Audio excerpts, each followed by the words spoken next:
The Wuhan coronavirus is spreading around the world and raising fears of a global outbreak. The number of people infected and the death toll is increasing by the day. Coronavirus cases have been found in other places out of Wuhan, Hubei province, indicating the epidemic is expanding. Concerns are mounting. It is inevitable that people will cut their trips during the Spring Festival and holiday. Consumption is being hit badly. Death toll climbs to 170 from 132, with 7,771 cases confirmed in China and 7,811 total, while the number of suspected cases has soared by 2,928 to 12,167 from 9,239 yesterday. Entire swaths of the country have been shut down. Starbucks has closed more than half its outlets. Toyota announced it will close its plants, and Google says it will temporarily close all of its Chinese offices. British Airways cancelled flights to China. Russia is the latest country to partially restrict travel with China. Germany's Lufthansa and American Airlines are the latest airlines to suspend flights to China. Also, one thing that China is hiding is the number of deaths caused by the virus. Credible Chinese media outlet Inidium News interviewed people working at local cremation centers, confirming that many dead bodies were sent directly from the hospitals to the cremation centers without properly identifying these patients, which means there are patients who died from the virus but not adding to the official record. That shows the current death toll of 133 that we are seeing is way too low. So there are reasons to remain skeptical about what China has been sharing with the world, because while they have been more transparent about certain things related to the virus, they continue to be sketchy and unreliable in other aspects. No one really, with two brain cells to rub together, believes anything the Chinese government is saying or that the real numbers are anything close to being as low as what they claim. China is clearly lying about the numbers of sick and dead according to every conceivable metric and multiple leaked reports from medical personnel. It'll get worse, as you know.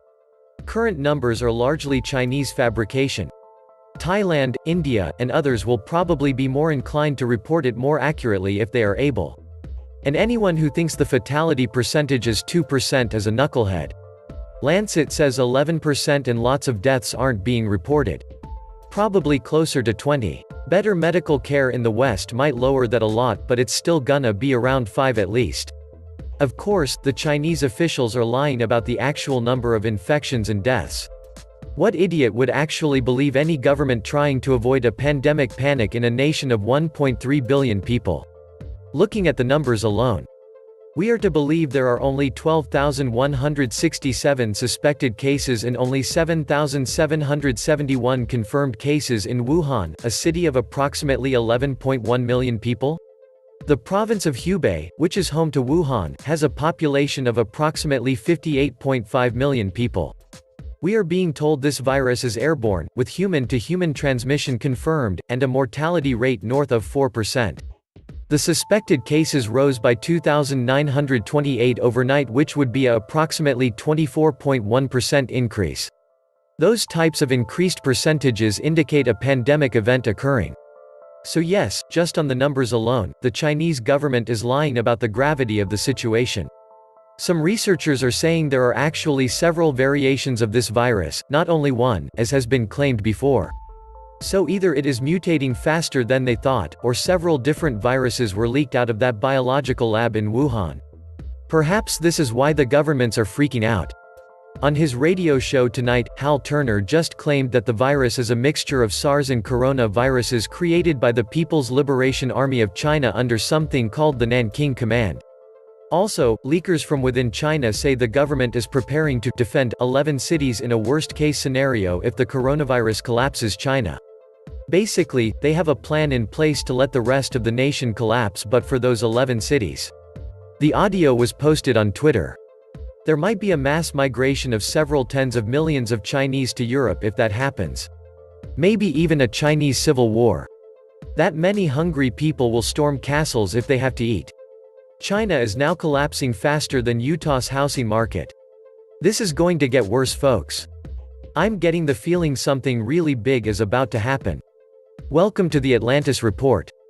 The last days of the first month of 2020 appear complicated for the world economy under pressure from the effects of the coronavirus and the imminent exit of Great Britain from Europe.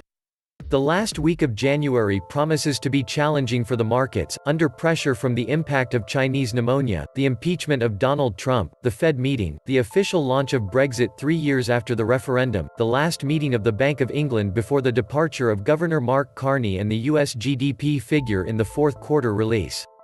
China has shut down all its stock markets until the virus is contained. Then we have the Trump impeachment going on. The impeachment of Donald Trump will continue this week. There are two main accusations against him: abuse of power towards relations with Ukraine and obstruction of Congress investigations.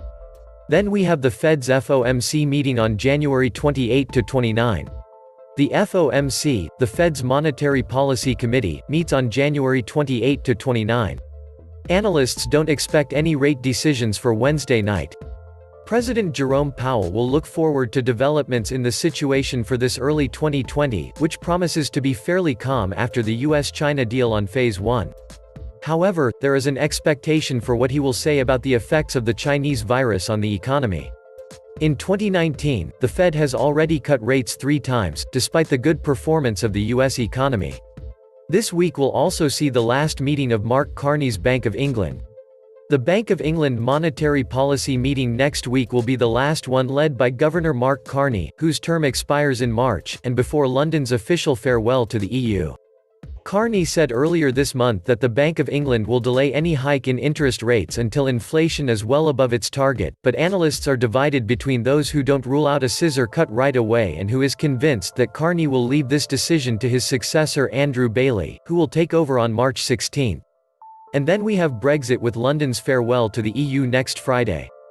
Brexit will stop being announced next Friday, and the United Kingdom will officially leave the European Union more than 3 years after the referendum.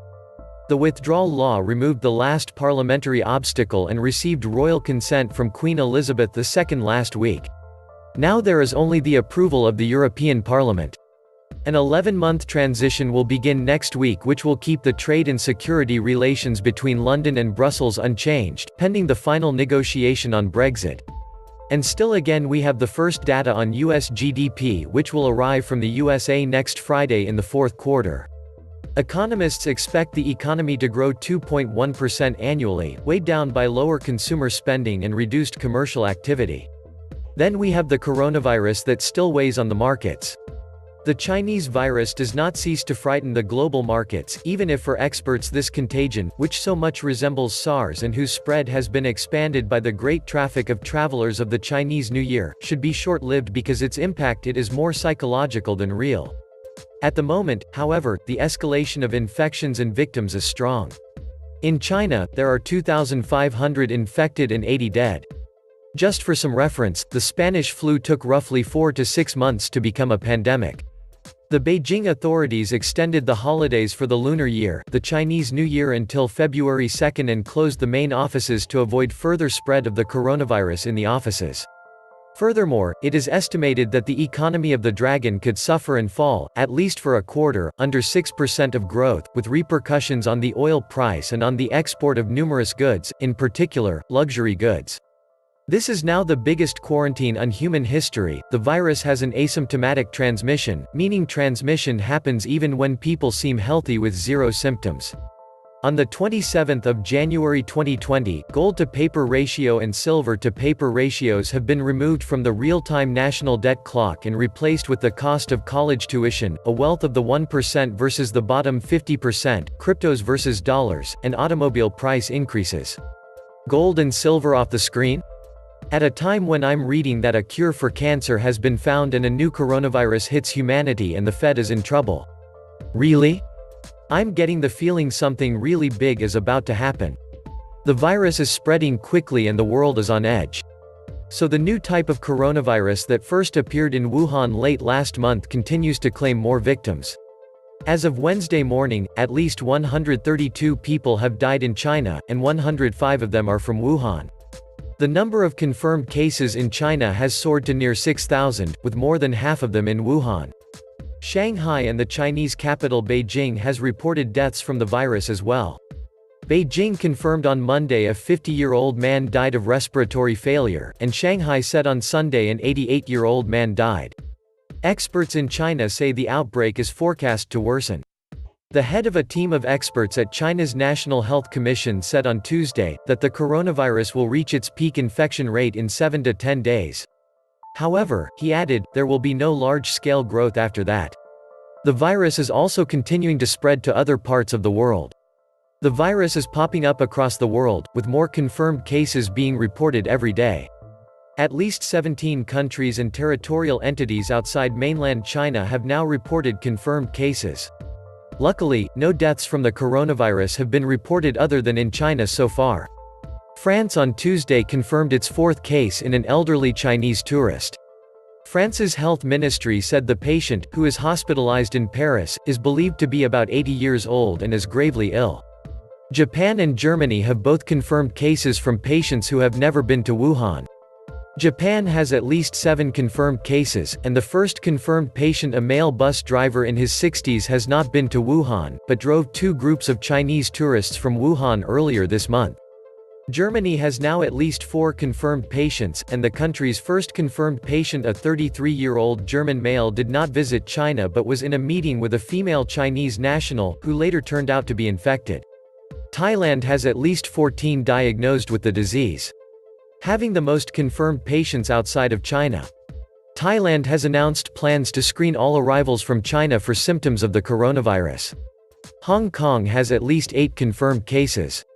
Hong Kong on Tuesday announced plans to slash cross-border travel between the city and mainland China. The virus has also spread to North America. Canada confirmed its 3rd case from a man in his 40s who visited Wuhan. In the US, at least 5 people are diagnosed with the disease, all of whom recently traveled from Wuhan. The White House official said it's considering suspending China flights, and United Airlines announced it is canceling dozens of China flights next month because of a decrease in demand for flights to China. The US also said it will expand screening of travelers arriving from Wuhan to 20 airports and land crossings, and is advising people to avoid non-essential travel to any part of China.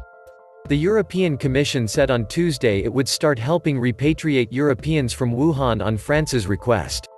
The South Korean, Japanese, American, French, and German governments are also sending chartered planes to repatriate their citizens stuck in Wuhan. I'm getting the feeling something really big is about to happen. This was the Atlantis Report. Please like, share, and subscribe. Thank you.